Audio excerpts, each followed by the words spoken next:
I met Kanyeihamba first time when we had a big debate at Makere University. It must have been either 1969 or 70.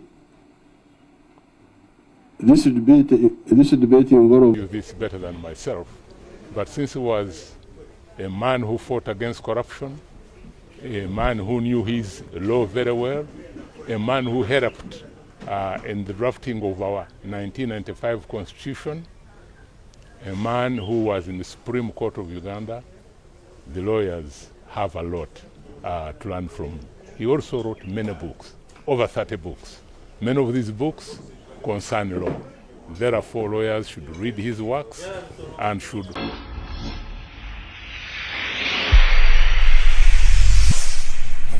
I met Kanyeihamba first time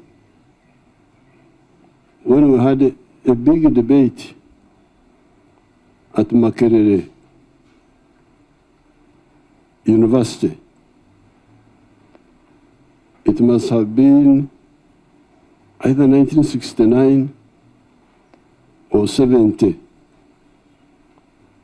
This debate involved Professor Mazurui and Dr. Rodney. Professor Mazurui was a reactionary, according to our language. And Rodney was a revolutionary, so we had two groups. This was it must have been 69. I was either third year in the university in Dar es Salaam, or I had just finished. So I was also part of the group there. And we had, that's when there was a big clash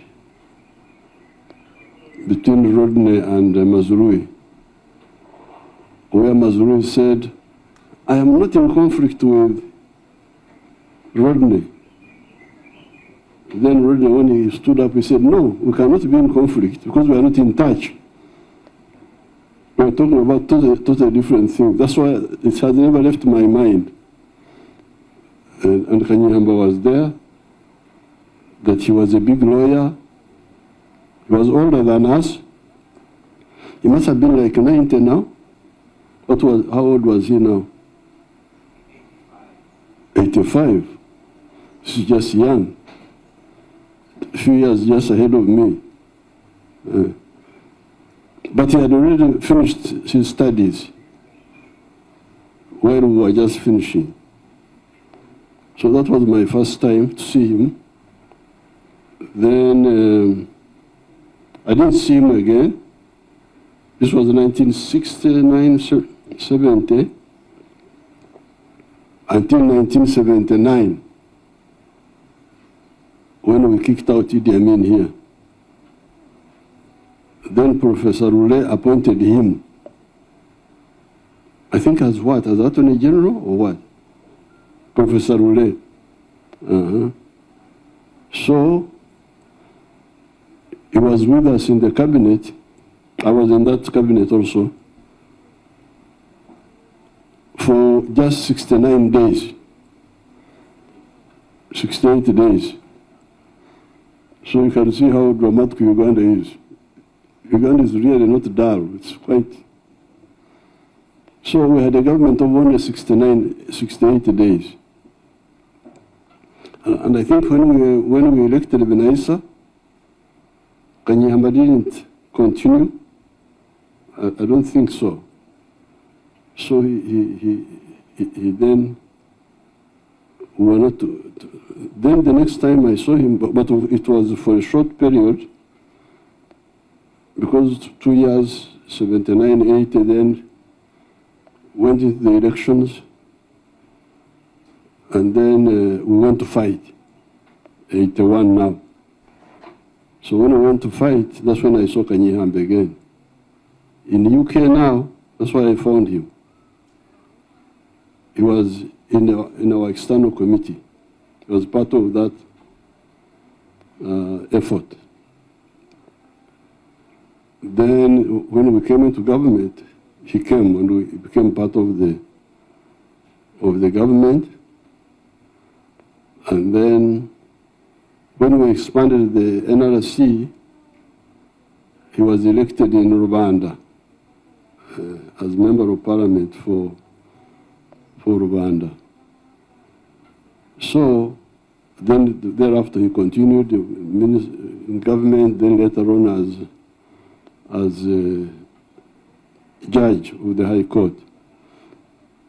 So, you, the children, you need to know, and the grandchildren, these are grandchildren.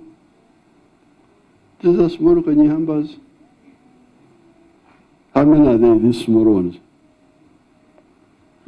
All together? 4. Oh, that's what is very important. We, the people of this area, when Christianity came, they brought us a new idea that when we die, we go to heaven. So that possibility is there of going to heaven after death. So in that case, George must be somewhere now in another realm. But before that concept, our own concept was longevity, eternity was through the children. That was our concept. We were eternal through children. So in that case, while I am waiting for the other resurrection, where I also look forward to resurrect, but in the meantime, I'm very happy to be here and to see the resurrection here. Because Kanyeihamba left these wonderful people. How many are you? 2? Oh. No, the children. The Matsuko's are Matsuko and Nyakwezi. You know what Nyakwezi means? What does it mean? Ah, the moonlight. The moonlight. So we have Matsuko and Nyakwezi. There's a third one. What is her name? Katungi is a boy. Oh, that's the name of a husband.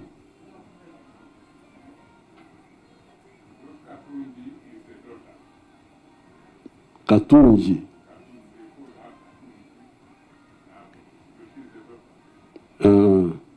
Although Katungi is normally a name for the boy,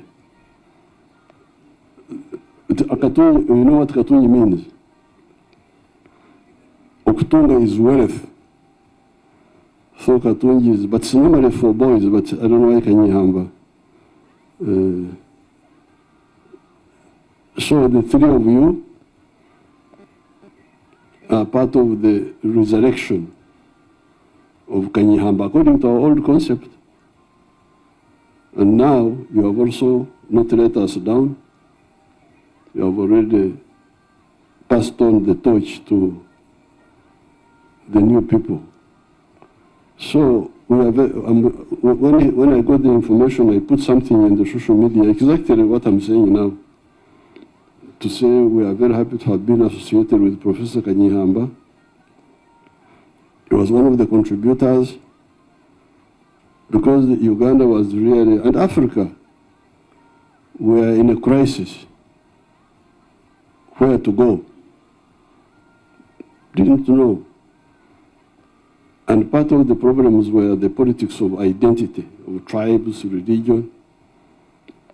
So when our groups came, like the Rugundas, the Mbabas, these who are here, and others who left, we came with a different emphasis on the politics of identity.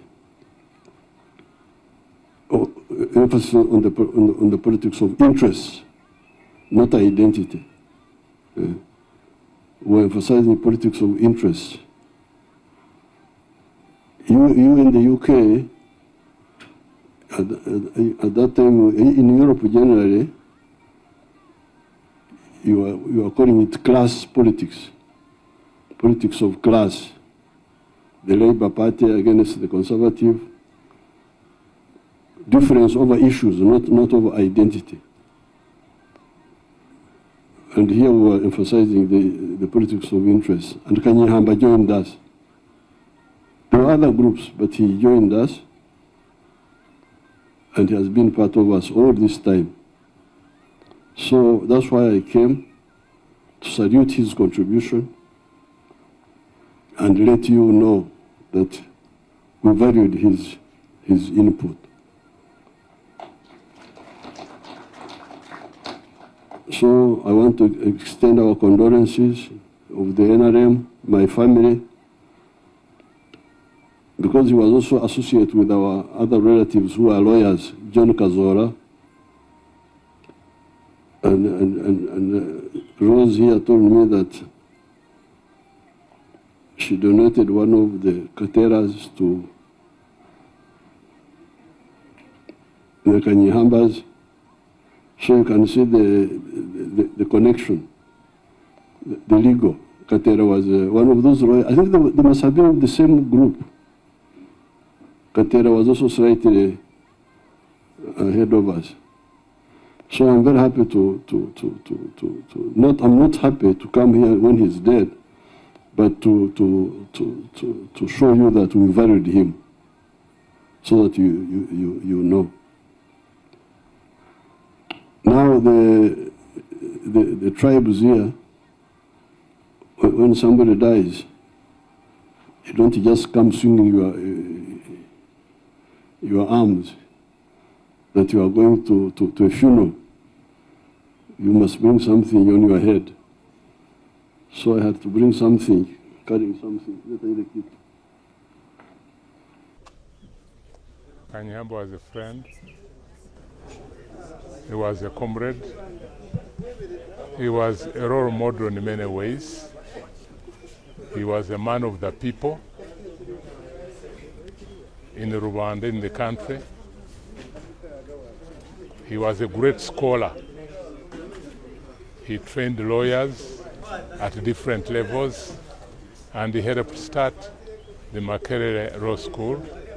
And of course, as you know, he eventually became a member of the Supreme Court of Uganda. He also was a judge of the African Court for Human and People's Rights.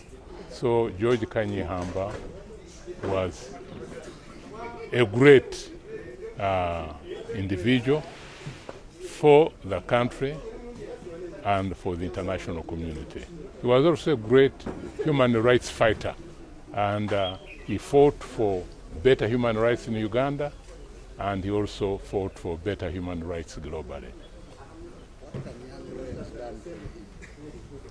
Lawyers would be able to tell you this better than myself, but since he was a man who fought against corruption, a man who knew his law very well, a man who helped in the drafting of our 1995 Constitution, a man who was in the Supreme Court of Uganda, the lawyers have a lot to learn from him. He also wrote many books, over 30 books. Many of these books concern law. Therefore, lawyers should read his works and should read his